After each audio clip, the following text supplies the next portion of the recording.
Of the theoretical thousands of chapters of Space Marine, the Angels Resplendent stand out and are amongst my favorite of the entire setting. My infatuation with this army originally stemmed from the more artsy side of the hobby. I just really like that they're orange, which is apparently canon and non-canon at the same time. But beyond an awesome color scheme, what do these guys bring to the table lore-wise? Well, they're successors of the Blood Angels, apparently being one of the only known members of the Ninth Founding, and are completely bereft of the accursed Black Rage. If you're familiar with the Blood Angel successors, you'd know that this is a very, very rare quirk. Very few chapters, if any, beyond the Angels Resplendent are without this mental instability. To me, this makes them stand out quite a bit from the numerous carbon copy, slightly different red chapters that the Blood Angels crank out every 1,000 years. Besides Lamenters and Flesh Terrors, I like these two. So, the story behind them is very complicated. Their story truly began when a mysterious mortal had come into their custody. He had effortlessly crossed the incredibly treacherous moat that led to their fortress monastery, known as Ken Volus. This was a task that even a Space Marine would most likely fail, and he was described as a man completely riddled with scabs, boils, burns, and even a wound across his abdomen that would have killed a normal man. But this dude was very much alive, seemingly unfazed by his afflictions. Not only this, he was accompanied with a silver tongue, which kinda gives him a Resident Evil villain vibe to me. The chapter was dumbfounded how a human could do this, prompting him to bring the little creep to Icaros Melvoicen, the head chaplain of the Angels Resplendent. With everything I've described so far about this guy, can you really blame him for having their chaplain interrogate him? Well, normally I'd agree, but this decision would ultimately lead to the chapter's complete reformation. More on that later, of course. The interrogation itself would last 19 long days. As Melvoicen had returned from the interrogation, it was apparent the conversation that had taken place had completely broken him. Though I suppose in his eyes it was enlightening. He would conclude that this man, of whom he deemed the Undying Martyr, was a holy prophet of the God Emperor himself. The Undying Martyr had claimed that the Imperium was corrupt to the very core, and was beyond salvation, and that the Adeptus Astartes were by far the most egregious offenders. He concluded that their undeniable role in the fracturing the galaxy during the Horus Heresy had deemed them irredeemable sinners in the eyes of the Emperor. Melvoicen would parrot the martyr's gospel, claiming there was no hope of falling to the good graces of the Emperor. So he would instruct the chapter to completely reform into the self-loathing, stick-in-the-ass chapter known as the Angels Penitent. They had decided to wreck up their fortress monastery of anything they deemed to be sinful, basically trashing the place into a rotting pigsty and obliterating any and all chapter relics that resembled chapter pride and whatnot. So you're probably wondering now, why did the chaplain have the authority to do this? Why was he allowed to turn everybody in the chapter's zeal meter into overdrive? Well, technically he didn't. But during this time, the Angels Resplendent chapter master Varsaval Cervantes had been missing for several years on a crusade with the First Company. Melvoicen would then quickly declare him missing, which did not settle well with the chapter's battle brothers. Their chief librarian Athanasius would denounce Melvoicen's message along with several other librarians, but they were unsuccessful. They were quickly deemed heretics, leading them to rebel non-violently.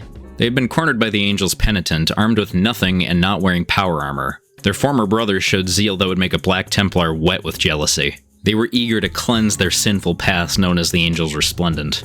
But in a last-ditch effort, Athanasius would attempt to quell the batshit insane zeal of his former brothers, with the claim that he would rise on burned wings.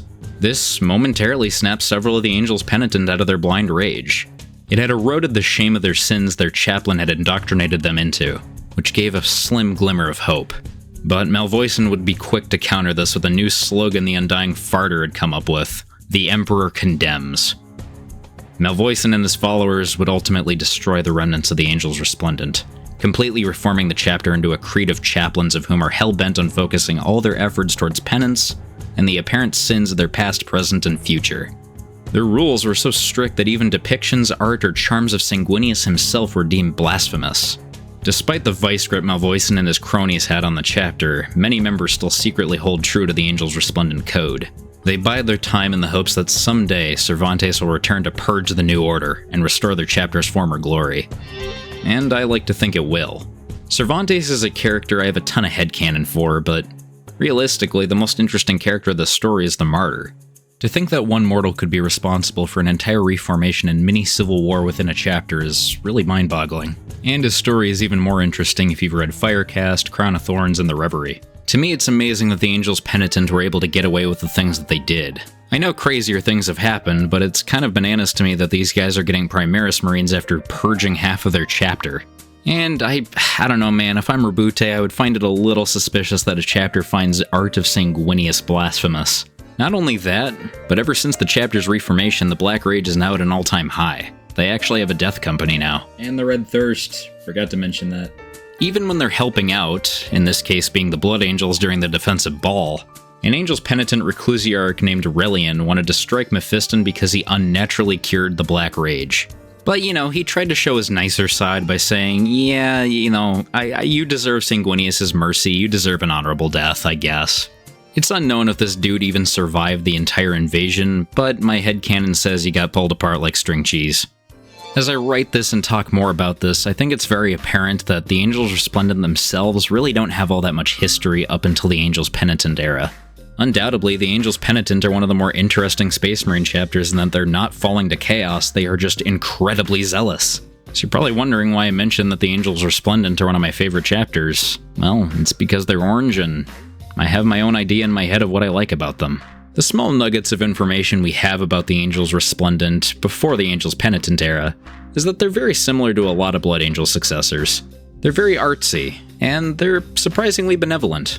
I initially recorded that they're a lot like Lamenters without the bad luck, but I would argue that they have worse luck. The ones that stood up for their values were killed, and the ones that still hold those values secretly live in constant fear. But the reason I enjoy this story so much is I have the idea in my head that Cervantes is still out there. Someday he may return, challenge Malvoisin, and restore his chapter's honor. Some people like to stick with the ultra grimdark where there's no hope, but I think the best grimdark is when there's just a little glimmer. But for the most part, that's the cliff notes of my favorite Space Marine chapter, and their counterparts.